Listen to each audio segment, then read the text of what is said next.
아멘. 아멘. 오늘 말씀의 제목은 소명으로 사는 사람입니다. 어떤 가난한 신혼부부가 달동네에서 살았습니다. 비록 달동네에서 단칸방에서 살았지만은 행복했습니다. 그런데 어느 날 그 신혼부부의 남편 친구분이 아파트를 구입을 했다 그래가지고 집들이를 가게 되어졌습니다. 집들이를 가게 되어졌는데 그 집의 화장실을 보고 마음에 시험이 들었습니다.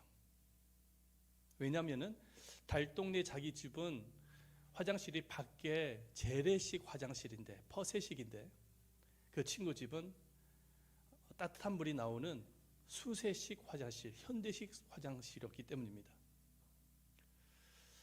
그래서 이 신혼부부는 우리도 집을 장만해야 되겠다라는 생각을 가지고 부지런히 먹지도 않고 먹는 것도 줄여가면서 입는 것도 줄여가면서 돈을 모아 드디어 아파트를 구입을 하게 되어졌습니다. 그런데 시간이 지나고 난 이후에 이 남편 친구, 이 친구분이 또 다른 아파트를 구입했다라는 것입니다. 그래서 집들이를 또 가게 되어졌는데 이번에도 화장실을 보고 또 마음에 시험이 들었습니다. 보니까는 그 친구의 아파트 화장실이 둘이었기 때문입니다. 자기 집은 화장실 하나밖에 되지 못하는데 왠지 모르게 초라하게 느껴지고 매날 아침마다 이 화장실 전쟁이 일어나는 것을 보면서 서로 사용하기 위한 전쟁이 일어나는 것을 보면서 굉장히 좀 불편함이 많았는데 아니 화장실 둘인 것을 보면서 좋겠다라는 생각이 들면서 마음에 시험이 드는 것입니다. 그래서 이 신혼부부가 또 부지런히 먹는 거 줄여가고 입는 거 줄여가면서 돈을 모아가지고 화장실 두 개가 있는 아파트를 구입을 했습니다. 그런데 이 화장실 두 개가 있는 아파트를 구입하기까지는 시간이 많이 걸렸습니다. 드디어 그 집에 들어가고 나서 살았지만은 며칠 이후에 이제 나이가 다 들어가지고 세상을 떠나고 말았습니다. 여러분 그렇다면 이 부부는 여러분 평생 뭐 하다가 생을 마감하게 된 겁니까? 변소 바꾸다가 생을 마감하게 되어진 거예요. 한평생 변소 바꾸다가.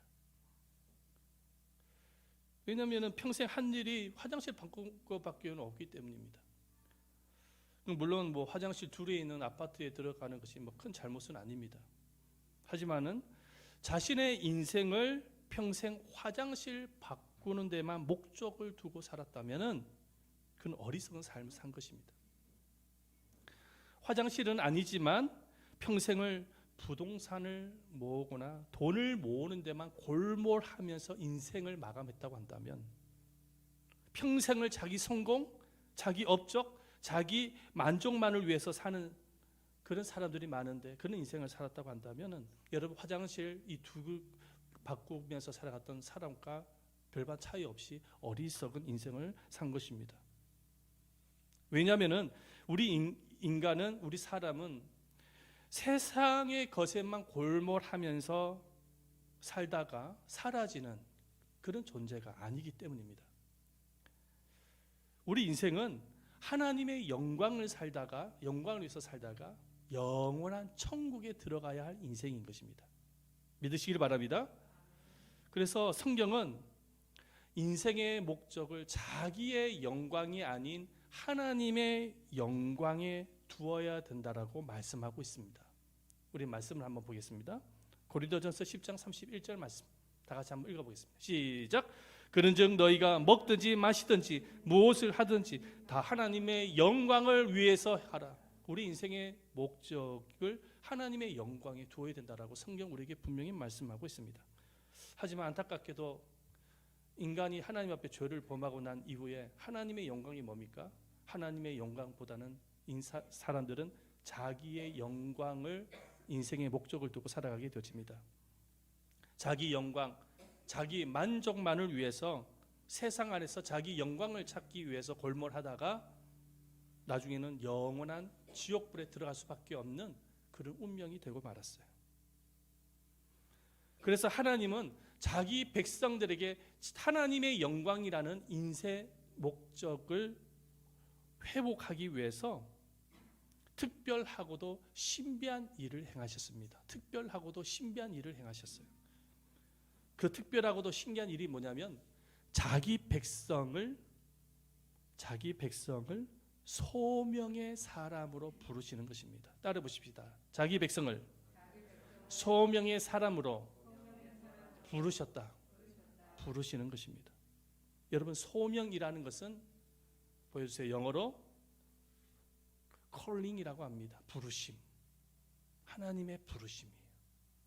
하나님의 일을 하기 위해서 하나님의 부르심을 받는 것, 그것이 calling, 바로 소명이라는 것입니다.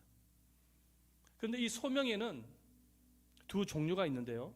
소명에는 두 부르심이 있는데, 하나는 뭐냐면은 구원으로의 부르심입니다. 그리고 또 하나는 뭐냐면 사역으로의 부르심입니다. 오늘 이 사실을 오늘 본문에 등장하는 소명을 받은 사도 바울을 통해서 우리 한번 살펴보고자 합니다. 첫 번째는 구원으로의 부르심입니다. 하나님께서 자기 백성을 부르실 때 첫 단계가 뭐냐면 구원으로 부르시는 거예요. 여러분, 사도 바울은 예수님을 만나기 이전에는 어떤 인생을 살았습니까? 여러분도 잘 아시죠? 교회를 핍박하기 위해서 앞장섰던 사람이 사도 바울입니다.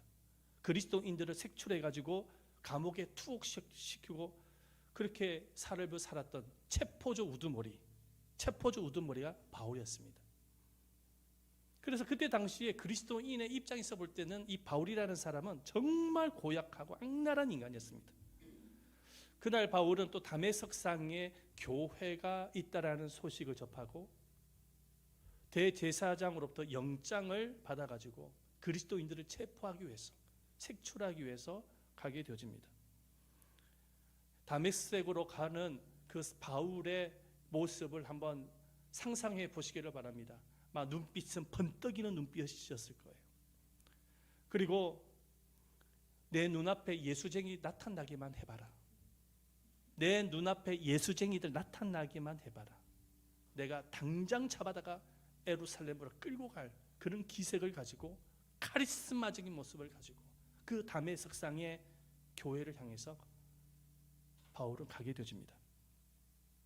그런데 이 다메섹상에 가까이 왔을 때 어떤 일이 일어나냐니까 갑자기 하늘에서 태양보다 더 강한 주님의 빛이 바울을 향해서 비치게 되어집니다. 순간 눈으로 그 빛을 보자마자 바울은 시력을 잃게 되어지고 엎드리게 되어집니다.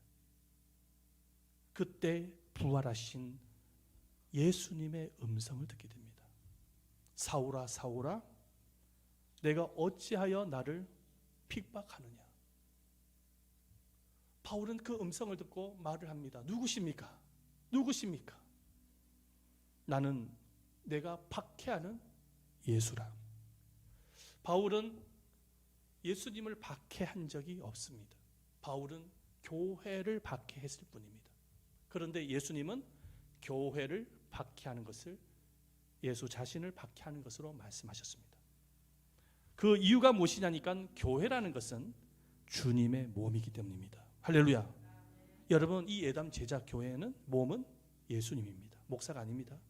이 교회의 주인은 예수님입니다. 머리가 되시고 모든 조직, 모든 교회의 지체들은 예수라는 것입니다. 예수님의 것입니다. 교회 핍박은 예수님을 핍박하는 것입니다. 교회 사랑은 예수님을 사랑하는 것입니다. 교회 안에 들어오는 것은 예수님 안에 들어오는 것입니다. 할렐루야. 그래서 예수님이 바울에게 그 말씀하십니다. 우리 말씀을 한번 읽어보십시다. 3, 4절 말씀입니다. 다 같이 한번 읽어보겠습니다. 시작. 사울이 길을 가다가 다메섹에 가까이 이르더니 호련히 하늘로부터 빛이 그를 둘러 비추는지라. 땅이 엎드려져 들음에 소리가 있어 이르시되 사울아 사울아 내가 어찌하여 나를 박해하나 하시거늘. 예수님의 말씀하신 예수님의 음성을 들은 거예요. 바울이. 이 사건을 통해서 바울이, 그 악랄했던 바울이 부활하신 예수님을 만나게 되어진 그 즉시 예수님을 영접하고 믿게 되어집니다. 비록 바울은 주님의 빛을 보고 시력을 잃었지만 시력을 잃은 것도 주님의 메시지임을 알았습니다. 왜냐하니까는 바울은 평생 어떤 인생을 살았냐면 눈으로 보여지는 것만 쫓아서 살았 인생입니다. 눈으로 보여지는 것, 육체의 눈으로 보여지는 것, 육체의 눈으로 보여지는 것만 쫓았던 인생. 육체의 눈으로 보여진 것이 어떤 것입니까? 부, 권력, 명예, 자기 성공입니다. 자기 업적. 사실은 바울이 교회를 박해하고 그리스도인을 박해했던 이유도 뭐냐면 유대인으로서 업적과 성공을 하기 위해서 교회를 박해했던 것입니다. 바울의 관심사는 자기 성공밖에 없었어요. 세상 성공밖에 없었어요. 그래서 이 바울이요 로마 시민권까지 땄어요. 성경에 보니까 유대인이면서 그때 당시에 로마 시민권을 가지면 지금의 미국 시민권이 얼마나 끝발난입니까? 할렐루야. 끝발난이잖아요. 미국 시민권 따면은. 그런데 말이죠. 바울이 그때 당시에 미국 시민권이 로마 시민권이었어요. 이 바울은 수단과 방법을 가리지 아니하고 자기 업적, 자기 성공이라고 하면 수단과 방법을 가리지 않았던 인물이었던 것이죠. 그런데 하나님께서 예수님께서 바울의 시력을 잃게 함으로 인해서 이제는 육체의 눈으로 보여지는 것만 위해서 쫓아가는 인생이 아니라 영적인 눈을 띄어서 하나님이 보여주신 것을 위해서 인생을 살아가라고 시력을 잠시 잃게 하신 거예요. 시력을 잃고 난 이후에 바울은 깨달은 거예요. 주님께서 왜 시력을 잃게 하셨는지 깨달은 것입니다. 그래서 바울은 그 즉시 시력을 잃은 그 상태에서 자신이 지금까지 인생을 살아가면서 눈으로 보여지는 것만 쫓아서 살았던 것에 대해서, 눈으로 보여지는 죄악된 인생을 살았던 것에 대해서 철저하게 회개하기 시작합니다. 감겨진 눈에서 아마도 눈물이 거의 이렇게 흘렀을 것입니다. 근데 바울은 이런 방법을 통해서 구원을 받았습니다. 구원의 부르심을 받고 난 이후에 궁금한 것이 있었어요. 궁금한 것이 있어요. 그 궁금한 게 뭐냐면은 다메섹 교회로 갔던 사람들은 바울 자신뿐만 아니라 함께 동행했던 일행들이 있었습니다. 그들 중에는 바울의 보좌관도 있었고 군인들도 있었거든요. 그런데 왜 하나님께서 핀셋으로 탁 뽑아내듯이 그 사람들 제껴놓고 자기만 구원으로 부르셨냐는 거예요. 주님께서 그 즉시에 하늘에서 주님의 빛을 비춰주셨다고 한다면은 자기 자신뿐만 아니라 여러 사람들 다 보았을 것인데 왜 무엇 때문에 주님께서 그 수많은 여러 사람들 중에서 자기 자신만 핀셋으로 구원하셨냐는 것입니다. 바울은 이 질문에 대해서 인간의 논리로 답을 할 수가 없었습니다. 하지만은 오랫동안 주님과 교제를 나누는 가운데에 해답을 찾았습니다. 왜 주님께서 그 여러 수많은 사람들 중에 핀셋으로 자기만 구원하셨냐? 그 이유가 무엇이냐? 그 이유를 에베소서 1장 4절과 5절 말씀을 통해서 가르쳐주고 있습니다. 우리 다 같이 한번 읽어보겠습니다. 시작. 곧 창세전에 그리스도 안에서 우리를 택하사 우리로 사랑 안에서 그 앞에 거룩하고 흠이 없게 하시려고 그 기쁘신 뜻대로 우리를 예정하사 예수 그리스도로 말미암아 자기의 아들들이 되게 하셨으니. 아멘. 하나님께서 그 여러 사람들 중에 바울 자신만 구원으로 부르신 그 이유는 이미 창세 전부터 하나님의 기쁘신 뜻을 위하여 바울을 구원하기로 택하신 것입니다. 할렐루야. 하나님의 선택에 있었던 거예요. 이 선택은 하나님의 주권적인 선택입니다. 우리도 바울처럼 구원에 대해서 궁금할 때가 있어요. 이 세상에는 수많은 사람들이 있는데 그 수많은 사람들 중에 하나님이 왜 나를 예수 믿게 하셨냐는 것입니다. 나를 왜 구원의 은혜로 부르셨냐는 것. 그 수많은 사람들 중에 왜 나만? 가족들 중에서 유일하게 예수를 믿고 있는 사람이 나 혼자라고 한다면 더더욱 질문을 할 겁니다. 내가 아무리 전도를 해도 우리 가족들은 예수를 믿지 않는데 어찌하여 나 혼자만 믿음 생활을 하냐는 것입니다.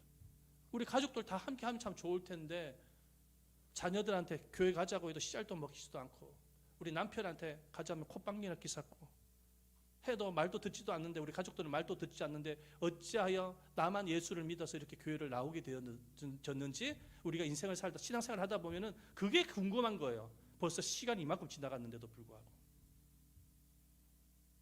전도를 하다 보면은요 느낄 때가 많아요. 어떤 사람은 복음을 잘 받아들이는데 어떤 사람은 씨알도 안 먹혀, 안 믿어. 근데 그 사람이 정말 법도 없이 살 사람이에요. 정말 착한 사람입니다. 근데 복음을 전하면 안 믿어, 안 받아들여. 근데 어떤 사람은요 인성이 굉장히 더러운 사람이 있어요. 인성이 속된 말로 개 같은 사람이 있습니다. 그런데 말이죠, 그 사람은 또 복음을 받아들여요. 전도하다 보면 그런 일들이 참 많아요. 그 이유가 무엇일까? 그 해답을 에베소서 1장 4, 5절 말씀을 통해서 우리에게 가르쳐주고 있습니다. 창세전에 그리스도 안에서 우리를 모아사 택하사. 사랑하는 여러분, 여러분들이 구원을 받게 되어진 것은 여러분의 노력에 의해서 되어진 것이 아닙니다. 창세전에 하나님의 기쁘신 뜻을 이루기 위해서 부르신 것입니다. 구원으로 불러주신 거예요. 이게 주님의 사랑이에요. 나같이 죄인을, 나 같은 죄인을, 나같이 부족한 사람을 다른 사람 다 제껴놓고 택하셔서 부르신 것입니다.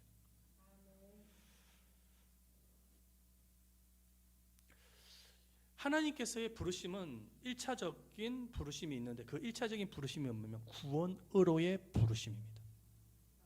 자, 그런데 이 구원으로만 부르신 것이 아니라 구원과 동시에 2차 부르심이 있는데, 그 2차 부르심이 뭐냐면은 따라해 보십시다. 사역으로의 부르심.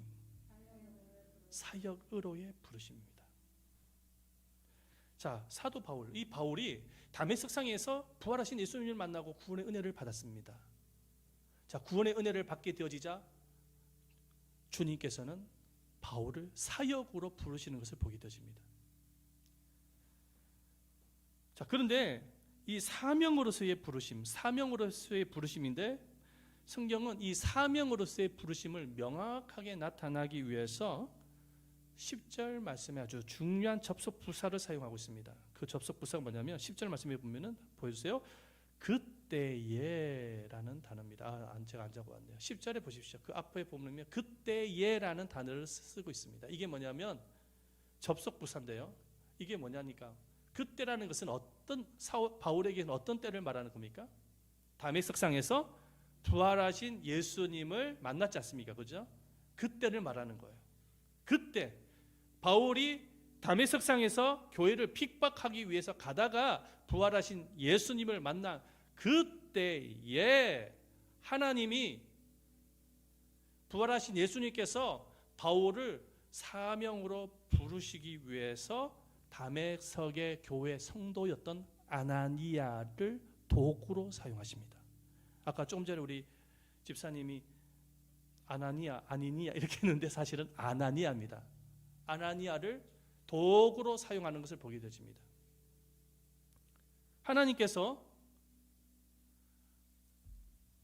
아나니아에게 환상 중에 나타나셔서 말씀하십니다. 어떤 말씀을 하냐니까, 아나니아야, 저기 직가로 가는 거리, 이 직가라는 것은 뭐냐면 거리가, 도로가 스트레이트로 쫙 뻗어 있는 도로입니다. 고대 도시에는 주로 도로라고 한다면은 대체적으로 꼬불꼬불한 도로였어요. 꼬불꼬불한 길이었어요. 그런데 이 다메섹으로 가는 길 가운데서는 직가라는 도로가 있어요. 스트레이트로 쫙 뻗어 있는 도로가 있습니다. 그 도로에 유다 집이 있는데 바울이 거기에 있었던 것이죠. 그래서 아나니아에게 말을 합니다.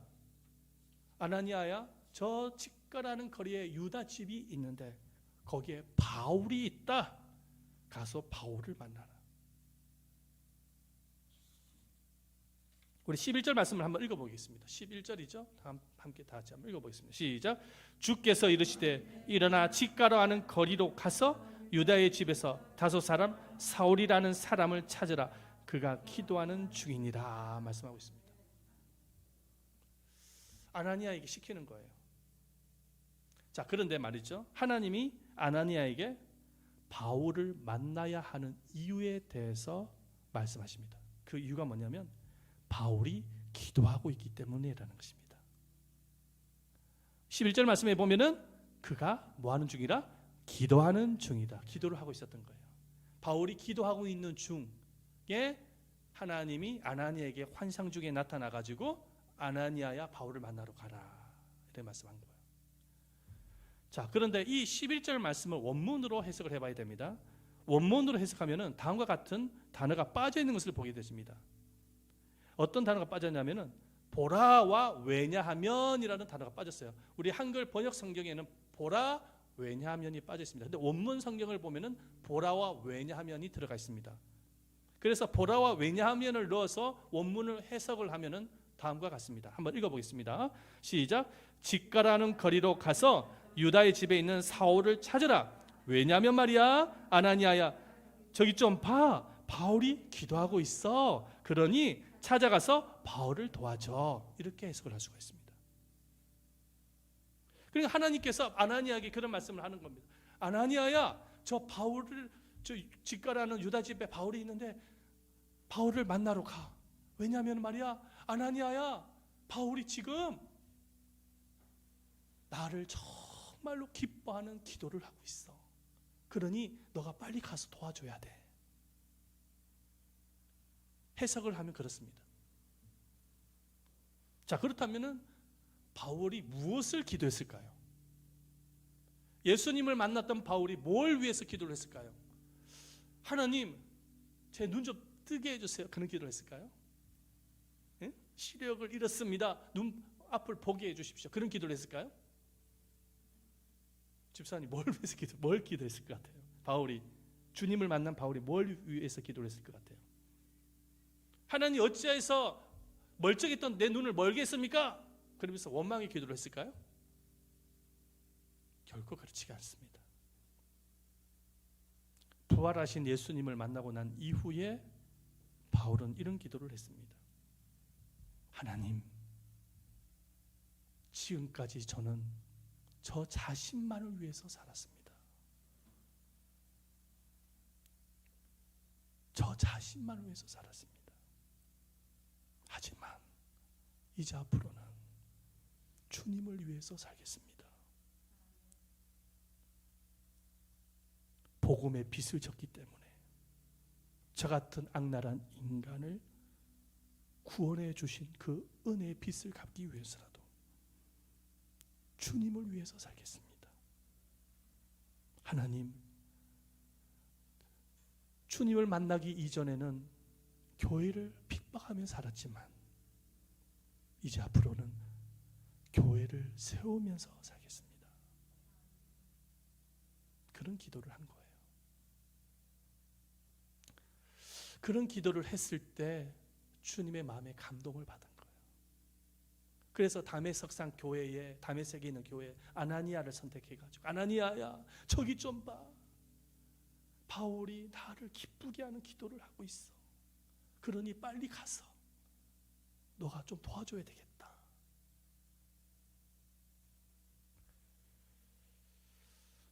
바울은 예수님을 만나고 난 이후에 기도가 달라졌습니다. 과거에는 오로지 자기 자신만을 위해서 기도했던 사람이에요. 그런데 예수를 만나고 난 이후에는 하나님의 나라 사명을 위해서 기도하는 사람으로 바뀌어집니다. 그런데 이렇게 기도가 달라지게 되어진 것은 하나님께서 바울을 사명으로 부르시기 위해서 교정을 해주신 거예요. 여러분, 우리가 구원으로 부름을 받았다고 한다면 기도가 달라져야 합니다. 제가 목회를 하면서 지금까지 부교육자 때부터 지금까지 목회의 길을 걸어오면서 제 마음에 참 무겁고 답답하고 안타까웠던 부분은 자기 소원만을 위해서 기도하는 성도입니다. 자기 소원만을 위해서 기도해요. 이거 해서 주세요, 저거 해주세요. 자기 소원만을 위해서 반복해서 기도를 합니다. 근데 이 지구상에 자기 소원만을 위해서 기도하는 사람들은 누굽니까? 우상 앞에 기도하는 사람들입니다. 절간에 가보십시오. 그 부처상 앞에 빌면서 매일 자기 소원 빕니다. 저기 대구의 팔공산에 가보십시오. 그 사람들이 매일 찾는 이유는 자기 소원을 구하기 위해서 찾는 거예요. 어떤 사람은 큰 나무 밑에 정화수 한 사발 떠놓고 빌고 또 빕니다. 자기 소원을 이루게 달라. 이 우상을 숭배하는 사람들의 특징이 뭐냐면은 자기 소원만을 위해서 기도하는 거예요. 자, 그런데 예수님께서 제자들에게 기도를 가르치실 때는 뭐라고 말씀하셨냐면 자기 소원을 위해서 중언부언하지 말라고 가르치셨습니다. 말씀을 한번 보십시다. 마태복음 6장 7절 말씀입니다. 시작. 또 기도할 때에 이방인과 같이 중언부언하지 말라. 그들은 말을 많이 하여야 들으실 줄을 생각하느니라. 아멘. 무엇을 먹을까 마실까 입을까 막 그렇게 염려를 했던 제자들에게 하신 말씀이에요. 소원을 위해서 중언부언하지 말라는 거예요. 그 이유가 무엇이냐니까 그렇게 중언부언하지 않아도 반복해서 기도를 하지 않아도 너희 천부 하나님께서 우리가 필요할 것을 다 아시기 때문입니다. 그래서 오늘 주님께서 제자들에게 이런 말씀을 하시죠. 마태복음 6장 8절 이어서 말씀을 읽어보면 시작. 그러므로 그들을 본받지 말라. 구하기 전에 너희에게 있어야 할 것을 하나님 너희 아버지께서 아시느니라. 아멘. 반복해서 소원 기도하지 말랍니다. 물론 기도는 할 수가 있어요. 소원 기도를 할 수가 있어요. 하나님 우리 아버지시니까. 자녀가 아빠한테 뭐 같은 부탁을 많이 하잖아요. 그와 똑같은 거예요.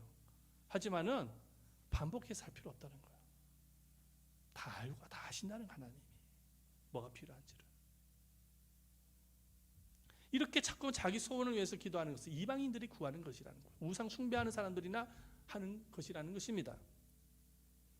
그러면서 하나님이 제자들에게 무엇부터 기도를 해야 될지, 어디에 중점을 두고 기도해야 될지를 가르치십니다. 그 마태 말씀 보십시다. 마태복음 6장 이 33절이죠. 읽으면 시작. 너희는 먼저 그의 나라와 그의 의를 구하라. 그리하면 이 모든 것을 너에게 더하시리라. 할렐루야. 이게 주님께서 제자들에게 가르쳐 주신 기도입니다. 하나님이 기뻐하는 기도예요. 부활하신 주님께서 바울의 이 기도를 들으신 거예요. 그래서 아나니아를 보내는 겁니다. 도와줘라. 여러분, 임신한 여자가 아이가 태어날 때가 되면은 아이가 태어나기 전에 뭐부터 합니까? 아이에게 필요한 모든 것을 준비합니다. 기저귀부터, 그죠? 집사님 맞죠? 딸이 태어나기 전에 준비하셨습니까? 안 하셨습니까? 하셨죠? 그죠? 옷도 준비하고 장난감도 준비하고 다 준비하지 않습니까? 그죠? 근데 느닷없이 아이가 걱정이 돼가지고 갑자기 튀어나와가지고 엄마 기저귀 그럽니까? 부모가 알아서 다 준비하는 겁니다. 하나님 아버지도 마찬가지인 것이죠. 자꾸 반복해서 할 필요 없다는 거. 다 안다는 거. 거기에 초점 맞추지 말라. 사명의로의 기도를 하라는 거예요. 하나님의 나라를 위해서 기도하라는 거예요. 그리하면 이 모든 것을 너에게 마시리라 더하시리라. 알아서 다 준다는 거예요. 성도의 신앙의 수준은 성도의 기도 수준인 거예요. 따라해 보십시다. 성도의 신앙 수준은 기도 수준이다. 기도 수준인 거예요. 맨날 먹고 마시는 거 거기에 초점 맞춰서 기도하면 그 부분은 그 정도의 기도 수준밖에, 신앙 수준밖에 안 되는 것입니다. 그래서 주님의 부르심을 입었다고 한다면 기도가 바뀌어져야 됩니다. 성숙한 그리스도인이 되기 위해서는 가장 먼저 기도부터 바뀌어져야 됩니다. 그래서 우리가 기도를 할 때에 교회를 위해서 기도해야 되는 것입니다. 교회를 위해서. 영혼 구원을 위해서 기도해야 되는 것입니다. 그게 주님이 원하는 기도거든요.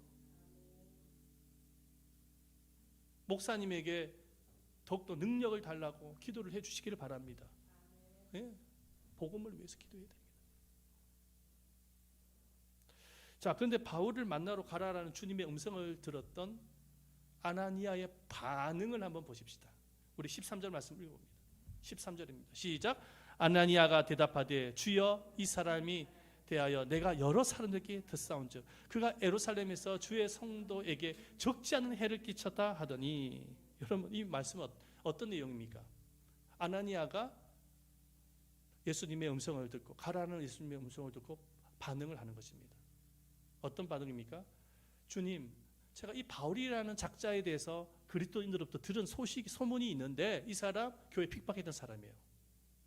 그리스도인들에게 고통을 줬던 사람이에요.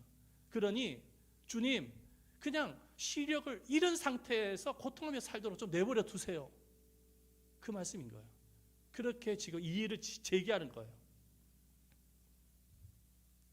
충분히 그럴 만합니다. 얼마나 그리스도인들을 핍박했던 인물이었다고 한다면 이런 소리를 하겠습니까? 그런데 예수님께서 아나니아에게 사도 바울이 앞으로 어떤 인생을 살게 되어질 것에 대해서 구체적으로 말씀하십니다. 말씀을 보십시다. 15절 말씀이에요. 시작. 주께서 이르시되 가라, 이 사람은 내 이름을 이방인과 임금들과 이스라엘 자손들에게 전하기 위하여 택한 나의 그릇이라. 아멘. 예수님께서 말씀합니다. 가라. 아나니아에게 말합니다. 가라. 이 바울이라는 사람은 앞으로 내 이름을 위해서 이방인과 임금들과 이스라엘 자손들에게 복음을 전하기 위한 나의 택한 그릇이 될 것이다. 사명으로의 부르심. 아나니아에게 바울이 앞으로 사명의 큰 그릇이 되어지, 사명의 길을 걸어가기 위한 주님의 큰 그릇이 될 것에 대해서 말씀하시는 거예요. 먼저 미리 가르쳐 주시는 거예요. 그래가지고 아나니아가 주님의 분부를 듣고 바울을 찾아갑니다. 그러면서 아나니아가 바울에게 주께서 너희 눈을 띄게 하신다 말씀하면서 안수 기도를 합니다. 그랬더니 눈에서 비늘 같은 것들이 벗겨지면서 앞을 보게 되었습니다. 그 이후에 바울의 삶을 보십시오. 그는 안디옥 교회에서 파송을 받아 소아시아 지역을 다니면서 수많은 사람들에게 복음을 전하고 교회를 세우죠. 교회가 엄청나게 부흥합니다. 그 이후에 성령의 인도하심을 통해서 마게도냐, 지금의 유럽입니다. 유럽으로 주께서 인도해 주셔가지고 그곳에서 복음의 사용을 하는데, 지금 유럽의 대부분이 다 기독교 국가거든요. 그 기독교 국가가 될 수 있었던 발판을 누가 만들었냐니까 바울이 만들었습니다. 그리고 AD 4세기경에 바울을 통해서 로마가 뒤집어지죠. 그때 당시에 로마는 이스라엘까지 장악했던 민족이었는데 바울의 복음 전파를 통해서 로마가 뒤집어집니다. 그래서 로마가 기독교를 국교로 공인하게 됩니다. 할렐루야. 바울 한 사람을 통해서. 그리고 하나님은 이 바울을 통해서 신약 성경을 기록하게 하십니다. 신약 성경의 대부분은 바울이 기록한 말씀입니다. 4분의 1이 바울이 기록을 한 거예요. 사도행전이 총 28장이 있는데 9장부터 나머지 장까지 바울의 동무대입니다. 동무대. 교회를 세우고 복음을 증가하기 위한 동무대의 역할을 하나님이 크게 쓰시는 것을 보게 되어집니다. 이게 부르심이에요. 주님께서 자기 백성을 부르실 때는 두 부르심으로 부르시는 거예요. 이거는 동전의 양면과 같은 것입니다. 구원으로 부르시고 사명으로 부르시는 거예요. 여러분들이 구원을 받았다고 한다면 그러면 사명의 부르심을 받으셔야 되는 것입니다. 사명의 길을 걸어. 언제까지? 천국 가는 그날까지. 왜냐하면 주님의 그 사명을 위해서 부르셨기 때문에 그렇습니다. 마지막 일으로 오늘 말씀을 마무리하고자 합니다. 2차 대전 당시 독일 기독교 대표적인 지도자가 있었는데 그 지도자가 마틴 니멜러라는 사람입니다. 이 사람이 지은 책이 있었는데 2차 대전 책임 백서라는 책을 발표를 했는데 이 책이 발간되고 난 이후부터 독일 그리스도인들에게 상당한 논쟁이 되고 말았습니다. 왜냐하니까 그 책은 2차 세계대전을 일으킨 장본인 히틀러를 비방하기보다는 독일 교회와 독일 그리스도인의 책임을 묻는 그런 책이었기 때문입니다. 그래서 많은 그리스도인들이 이 마틴 니벨라라는 사람에게 왜 당신은 히틀러를 비방하지 않느냐고, 저 살인마 히틀러를 왜 비방하지 않고 매일같이 교회를 그렇게 책임을 묻는 내용만 하냐고 그렇게 말을 했더니 이분이 다음과 같은 간증을 했다고 합니다.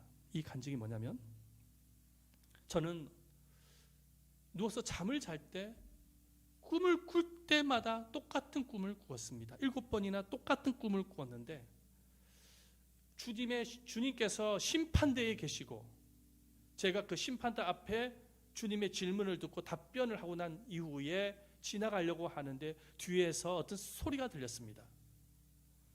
예수님께서 이 뒤에 소리가 나는 그 사람에게 너는 왜 살아생전에 예수를 믿지 않았느냐고 질문을 하자 그 사람은 이렇게 답변을 하였습니다.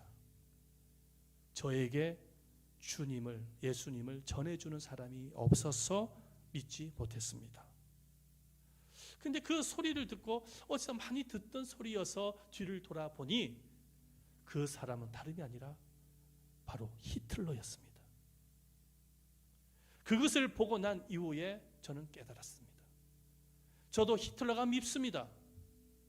2차 세계대전을 일으키고 수많은 사람들의 목숨을 앗아간 저 살인마는 정말 용서받지 못할 사람으로 항상 생각을 하고 있습니다. 죽었어야 마땅하는 사람으로 생각했습니다. 하지만 그 반복해서 꿈을 꾸고 난 이후에 내가 저 사람을 위해서, 저 영혼을 위해서 기도하지 못한 것에 대한 큰 책임을 깨달았습니다. 저 사람에게 다가가서 그리스도를 전파하지 못하고 접촉하지 못한 것에 대한 큰 책임감을 깨달았습니다. 우리 독일 그리스도인들은 그에게 복음을 전하기 위해서 진지하게 접근하지 않은 것에 대해 모두 책임을 느껴야 됩니다. 여러분, 얼마나 감동적이고 도전을 주는 간증입니까? 저는 여러분들에게 질문을 하고 싶습니다. 여러분은 어떻습니까? 아직도 구원을 받지 못한 가족들이 있습니다. 아직도 구원을 받지 못한 가족들이 있어요. 직장 동료들, 이웃들, 아직 구원을 받지 못한 분들이 분명히 있을 것입니다. 그 구원을 위해서 얼마나 기도하고 있고 그들에게 복음을 전하기 위해서 얼마만큼이나 진지하게 접근하고 있습니까? 만약에 복음을 전하기 위해서 진지하게 접근하지 못하고 있다고 한다면 우리에게도 책임이 있는 겁니다. 전하지 못한 것. 여러분, 죄라는 것은 뭔가 특별히 잘못을 저질러서 죄가 아니라 복음을 전하지 않는 것도 죄가 되는 것입니다. 성경에 나와요. 그래서 정말로 우리가 복음의 빚진 자로서 사도 바울처럼 복음의 사명을 감당할 수 있어야 되는 것입니다. 우리가 구원을 받았다고 한다면은 복음의 사명을 감당해야 되는 것이고, 복음의 사명을 감당하고 있다고 한다면 구원의 기쁨을 누릴 수 있어야 되는 것입니다. 동전의 양면처럼 우리는 소명의 사람으로 부름을 받았기 때문에 진짜 복된 인생, 진짜 행복의 인생은 어떤 사람이냐면 소명을 따라서 사는 인생입니다. 할렐루야. 왜냐하면 소명을 따라서 인생을 살아가게 되어졌을 때, 제가 지난 주일날에도 여러분들에게 설교를 했지만 주님의 손이 누구와 함께 하시냐면 소명을 따라 사는 사람과 함께 하십니다. 주님이 도와주시고 응답해 주시고 함께 하셔 주시고 복을 주시는 거예요. 할렐루야. 소명을 따라 살아갈 때 그러므로 사랑하는 여러분, 가정에서도 직장에서도 또 우리 예담 제자교회 하나님의 특별한 섭리를 통해서 직분을 받으셨다고 한다면, 권사로서 집사로서 직분을 받으셨다고 한다면 소명을 따라 사는 여러분들 되시기를 축원드립니다. 그랬을 때 주님께서 여러분들 저 하늘에 떠있는 별처럼 기억하실 것입니다. 할렐루야. 우리 한번 이 시간에 함께 찬양을 하기를 원하는데요, 아까 조금 전에 우리가 함께 했던 찬양인데, 우리 그때 박정재 목사님 오셨을 때도 이 찬양을 같이 불렀죠. 우리를 사용하소서. 우리에게 소원이 하나 있네. 주님 다시 오시는 그날까지 우리 가슴에 새긴 주의 십자가 사랑, 나의 교회를 사랑하게 하소서. 우리 한번 다 같이 한번 이 찬송 반주해 주세요.